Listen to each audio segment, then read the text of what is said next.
செல்வ வளம் தரும் சிவராத்திரி வழிபாடு 15/2/2026 ஞாயிற்றுக்கிழமை. சிவராத்திரிக்குன்னு சில புராண கதைகள் சொல்லப்படுகின்றன. திருவண்ணாமலையில் அடிமுடி காண முடியாமல் திரும்பிய திருமாலுக்கும் பிரம்மனுக்கும் ஜோதி வடிவாய் காட்சி தந்தார் சிவபெருமான். அந்த நிகழ்வு நடைபெற்றது சிவராத்திரி நாளில்தான். சிவன் வீற்றிருந்து அருள் வழங்கும் கோவில் ஒன்றில் ஒரு பெருச்சாளி ஓடித் திரிந்தது.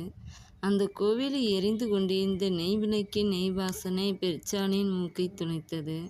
அதை சுவைப்பதற்காக விளக்கின் மேல் ஏறியது பெருச்சாளி. மங்கலாக எரிந்து கொண்டிருந்த விளக்கின் அருகில் எலி வந்தது. எலியின் மூக்கு திரியில் பட்டு மங்கலாக எரிந்த விளக்கு பிரகாசமாக எரியத் தொடங்கியது. எலியின் மூக்கில் வெப்பம் பட்டதால் அது தாவி ஓடிவிட்டது. அதுவும் ஒரு சிவராத்திரி தினத்தில் நடந்ததுதான். தன்னை அறியாமலேயே விளக்கு திரியை தூண்டிவிட்ட எலியை அடுத்த பிறவியில் மூவுலகையும் ஆளும் மகாபலி சக்கரவர்த்தியாக இறைவன் பிறப்பெடுக்க வைத்தார். சிவராத்திரி அன்று சிவாலயத்தில் நாம் செய்யும் ஒவ்வொரு காரியமும் ஒவ்வொரு கைங்கரியமும் நம்மை உயர்த்தும் என்பதை அறிந்து கொள்ளுங்கள். ஒரு முறை உமாதேவி விளையாட்டாக சிவபெருமானின் கண்களை மூடினார். அதனால் உலகமே இருளில் மூழ்கியது. அந்த நாளை சிவராத்திரி என்று புராணங்கள் சொல்லுகின்றன.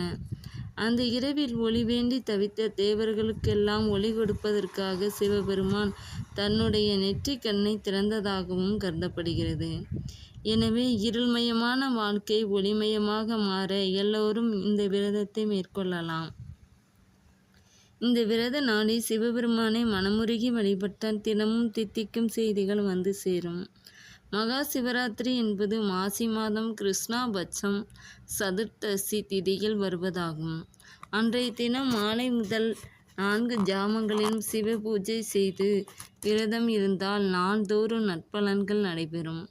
இந்த விரதத்தை மேற்கொள்ளும் பக்தர்கள் 4வது சாமத்தை பூஜையை முடித்த பிறகு அதிகாலையில் நீராடி அதன் பிறகு உணவு உண்பது நன்மை தரும்.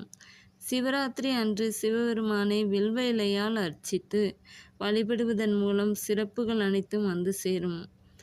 பால் நினைத்தூன்றுதும் தாயினும் சால பரிவுடைய அன்னை பார்வதி தேவியை அன்று வணங்கினால் ஊரும் உறவும் உங்களை போற்றி கொண்டாடும் விதத்தில் உங்கள் வாழ்க்கை மாறும். சிவராத்திரி அன்று நள்ளிரவு 11:30 முதல் 1 மணி வரை லிங்கோத்பவர் காலமாகும். அந்த நேரத்தை அவரை வழிபாடு செய்தால் நற்பலன்கள் கிடைக்கும். வலம்புரி சங்கால் அபிஷேகம் செய்து வில்வ இலையால் அர்ச்சனை செய்து சுத்த அன்னத்தை நைவேத்தியமாக இறைவனுக்கு படைத்து சிவனுக்குரிய பாடல்களை பாடி பஞ்சாசுர மந்திரத்தை பலமுறை சொன்னால் பாவங்கள் விலகும், யோகங்கள் வந்து சேரும். இந்த இனிய நாள் இவ்வாண்டு மாசி மாதம் 3ஆம் நாள் 15/2/2026 ஞாயிற்றுக்கிழமை அன்று வருகிறது. மகிழ்ச்சி அனைவரும் வரவழைத்து கொள்ள மகேசன் அருள் புரியட்டும். இந்நாளில் அனைவரும் நலமுடன் வாழலாம்.